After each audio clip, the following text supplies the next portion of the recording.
Salut, c'est Taisho, et bienvenue dans Backstage, l'émission qui parle de secrets et d'analyse de scènes de films, de jeux vidéo, de séries, d'animés, etc. Si vous êtes né dans les années 2000, vous avez sûrement regardé la WWE, et vous avez sûrement vu des employés tabasser leur patron, chose qu'on devrait démocratiser d'ailleurs. Ou bien être témoin de tentatives de meurtre juste pour l'amour du sport. Mais si vous êtes assez vieux pour avoir connu le franc, vous avez sûrement vu les Von Erich, et aujourd'hui on va parler d'eux, plus précisément de cette scène du film Iron Claw. Harley Race, ce soir, on t'a fait la démonstration de ce qu'on a dans le ventre. T'as vu? T'es venu faire le malin devant nos fans et mon frère qui est là. T'as mis une bonne vieille raclée à la mode Texas. Écoute, Kevin, papa t'a rien dit parce qu'il veut surtout pas te donner de faux espoirs. Mais t'as été incroyable ce soir. Pourquoi tu m'as pas laissé parler? Tu disais rien. Tu m'as pas laissé faire.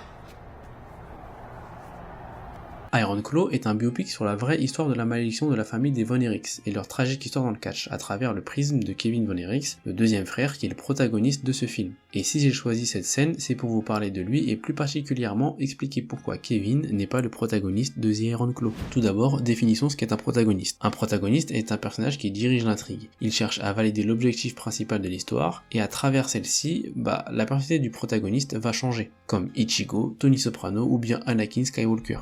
Sachez que Kevin ne remplit aucune de ces cases, et avant de parler scénario, on va parler mise en scène, et sur la plupart des plans, il n'est pas mis en avant et très en retrait, ou bien parfois complètement coupé, où l'on voit juste un corps s'entraîner par exemple.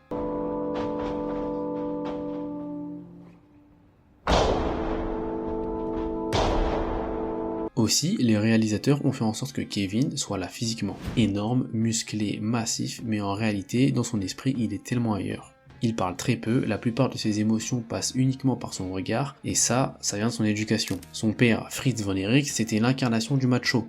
Un homme, ça ne pleure pas, ça ne contredit pas, ça ferme sa bouche et ça fait le boulot. Retirez-moi ces lunettes. Tous les trois.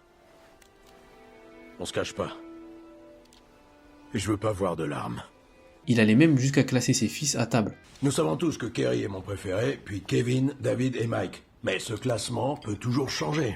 Résultat, Kevin est devenu un personnage qui ne dirige jamais l'intrigue. Ses choix à lui n'ont pas de poids sur l'histoire globale, ceux qui décident vraiment, ce sont son père, ses frères, ou pire encore, la malédiction qui plane sur eux. Kevin, lui, subit. Pour ce qui est de l'objectif principal dans l'histoire, c'était simple, décrocher la ceinture de champion du monde poids lourd. C'était le rêve brisé du père qui voulait absolument que son fils réalise ce qu'il n'avait pas pu faire. En gros, il a tenté de monter un projet Mbappé, mais version catch. Et au début, Kevin joue le jeu. Il essaye d'endosser ce rôle de champion, mais très vite on comprend que son vrai objectif est ailleurs. Dans une scène avec sa future femme, il avoue qu'il voulait juste rester avec ses frères finalement.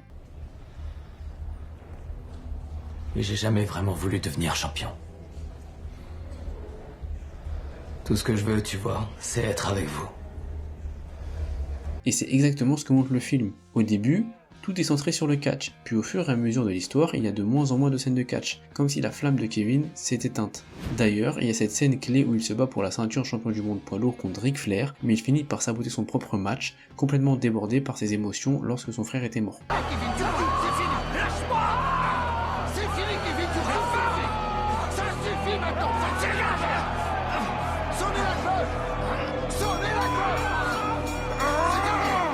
Et enfin, pour ce qui est de l'évolution de personnage, celle-ci, je l'accorde.